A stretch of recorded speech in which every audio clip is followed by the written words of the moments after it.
این دسیسه سی را یاد داشته باشه. روزی باشه که در سرحد ترخم حتی یک شاگرد از شاگرد افغانی در مدارس پاکستان و دیگر جاها پذیرفته نشود. این را یاد داشته باشه. اگر تو در این افغانستان مرکزی نداشته باشی برای فراگیری کتاب الله و سنت رسول الله، چند سال بعد عالم قرآن و حدیث موجود میشه؟ نمیشه موجود. بنگی برالاست که کسی که مثل سابق واره لنگی سفید میزد، کالای سفید میپوشید، همون مولای ما بود. کدام مولای ما بود؟ این را باید یادآور شوم. در یادتان است در مسجد براتان ملا درس میداد، براتان میگفت اصول دین چند قسم است.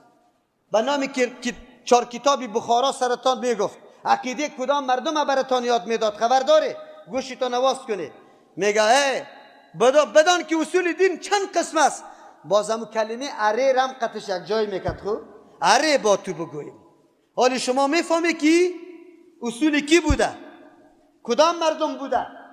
باز برات میگفت که اصول دین 8 قسم است. اصول دین ما 3 است مردم.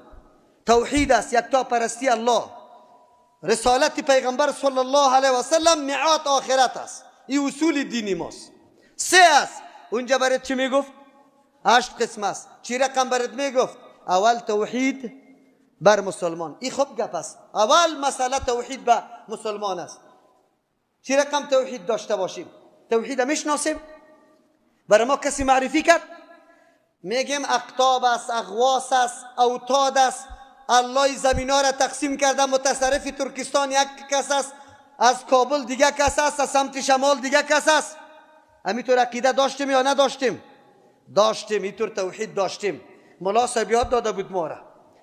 دوم باز میگفت دوم اصل عدل است به حکم سلطان.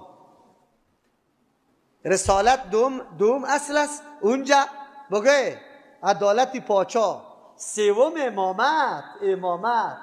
گوشکای تا نواز کنی خوب. باز 4م نبوت که دوم بوده کدام مرحله رسید؟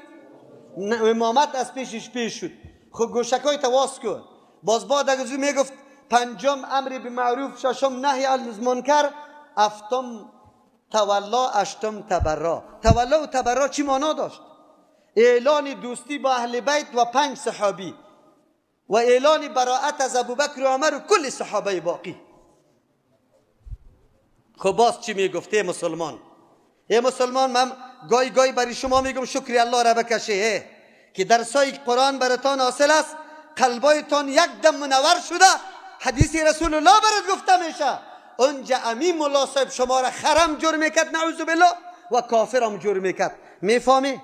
میگفت هر کس که اصول دین ندانه چون خر در گل بند بمانه. نمیگفت؟ خر جور میکرد تانه و در گلم بند ماندگی. خب گوشت رو باز کنید. موقع گریان است. خنده کردی شما؟ خب موقع گریان است. بابا و اجداد ما به می عقاید رفتن. تو مسلمان همینجا خرم جور میکرد. بعد از او چی میگفت دیگه؟ نکایش از چیز به حکم قرآن صحیح نباشه اولاد شرامی باشه. انکار امامت و ندانستن امامت کافر هم جور میکرد تانه و بعد از اون نکایتان هم باطل میکرد. زنیتان زنا میکنه. نعوذ بالله. شکر الله را بکشی. شکر الله را بکشی. امروز درس قرآن عام است برش نشسته، ولی افسوس است که این ملت و این مردم این عزتمندی قدر قرآن نکرده. شما حالات این مردم هم میبین. درس قرآن منعقد میشه مردم اعتنا نکرده، بلکه سنگ اندازی کرده، خلل اندازی کرده، مردم هم نکرده. این مردم در روز قیامت به الله جواب میده. پیش الله رفتنیست جواب میده. این مردمی که قدر قرآن ندانسته. امروز کدام روشنی که در قلب ما وجود داره نوری کیست؟ نوری قرآن است که ما توحید آشنا شدم.